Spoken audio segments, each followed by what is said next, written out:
जय जय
ಶಾಂತಗೊಳಿಸುವುದಕ್ಕಾಗಿ ದೇವಲೋಕದಲ್ಲಿ ತಂದಿರಿಸಂತ ನಾರಿಕೇಳ ಅಭಿಷೇಕವನ್ನು ಮಾಡಿ ಮಲ್ಲಿಕಾದಿ ಪುಷ್ಪವನ್ನು ಅರ್ಚಿಸಿ ವಿಧ ವಿಧದ ರೀತಿಯಲ್ಲಿ ಪೂಜಿಸ್ತಾ ಇದ್ದೀರಿ.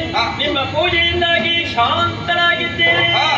ದುಷ್ಟನಾದಂತ ಅರುಣಾಸುರನ ಕೊಂದು ಅವನಿಗೆ ಮೋಕ್ಷದಾನವನ್ನು ಒದಗಿಸಿಕೊಟ್ಟಿದ್ದೇನೆ. ಇನ್ನು ಮುಂದಕ್ಕೆ ದುಷ್ಟರ ಭೀತಿ ನಿಮಪಾಲಿಗಿಲ್ಲ ಮಕ್ಕಳೇ. ಈ ಹಿಂದೆ ನಂದಿನಿಗೆ ಮಾತನ್ನು ಕೊಟ್ಟಿದ್ದೇನೆ. ಆಕೆಯ ಗಡಿ ಪ್ರದೇಶದಲ್ಲಿ ಲಿಂಗ ರೂಪವಾಗಿ ಉದ್ಭವಗೊಳ್ಳುವುದಕ್ಕಿದ್ದೇನೆ. ನಾನು ನೆಲೆಯಾಗಿರುವಂತಹ ಪ್ರದೇಶ ಕಟ್ಟಿಗಿದ ಅರ್ಥಾತ್ ಕಟೀಲ್ ಎಂಬಂತ ಹೆಸರು ಪ್ರಸಿದ್ಧಿಯನ್ನು ಹೊಂದುವುದಕ್ಕಿದೆ ಮಕ್ಕಳೇ. ನಿನ್ನ ಮುಂದೆ ಭಕ್ತರು ಪೂಜಿಸುವ ಬಗೆಯಂತೂ ತಾಯಿ ಶುದ್ಧದ ಪೌರ್ಣಮಿಯ ಶುಭ ದಿನದಿ ಶುದ್ಧವಾದಂತಹ ನಂದಿನಿ ವಿಜಯದಲ್ಲಿ ಬಿಂದು ನಾರಿಕೇಳ ಅಭಿಷೇಕವನ್ನು ಮಾಡಿ ಮಲ್ಲಿಕಾದಿ ಪುಷ್ಪವನ್ನು ಅರ್ಚಿಸಿ ವಿಧ ವಿಧದ ಪೂಜೆಯನ್ನು ಯಾರು ಪೂಜಿಸ್ತಾರೋ ಅವರ ಸಕಲ ಇಷ್ಟಾರ್ಥವನ್ನು ಈಡೇರಿಸಿ ಕೊಡುತ್ತೇನೆ.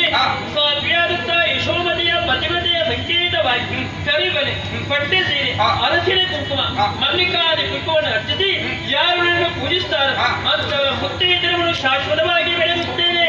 ಅದೇ ರೀತಿಯಾಗಿ ಸಂಗೀತ ನೃತ್ಯ ಗಾಯನ ಮತ್ತು ಯಕ್ಷಗಾನವನ್ನು ಯಾರು ಆಡಿಸ್ತಾರೋ ಯಾರು ನೋಡುತ್ತಾರೋ ಅವರಿಗೆ ಅಷ್ಟ ಸೌಭಾಗ್ಯ ಸಂಪತ್ತನ್ನಿದ್ದು ಪುರವೆಚ್ಚೇನೆ ಮಕ್ಕಳೇ.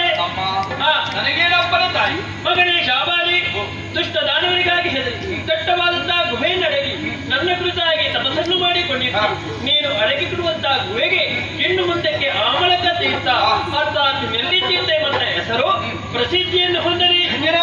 ಇಂದ್ರ ಜಗನ್ಮಾತೆ ಸುರಲೋಕವು ಕೈ ಬೀಸಿ ಕರೆಯುತ್ತಾ ಇದೆ. ನಾಗಲೋಕವನ್ನೇನು ಸುರಲೋಕದ ಆಳ್ವಿಕೆಯನ್ನು ಮಾಡಿಕೊಂಡು ಬಂದರೆ ನಿಮಗೆಲ್ಲರಿಗೂ ಶುಭವಾಗಲಿ.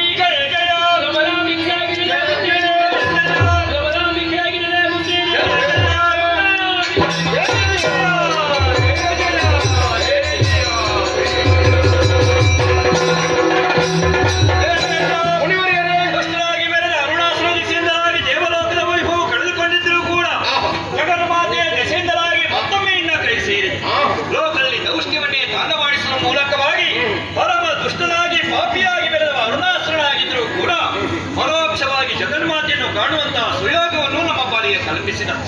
ಮಾತೆಯಲ್ಲಿ ಹಳೆಯ ಕಷ್ಟವನ್ನು ದೂರ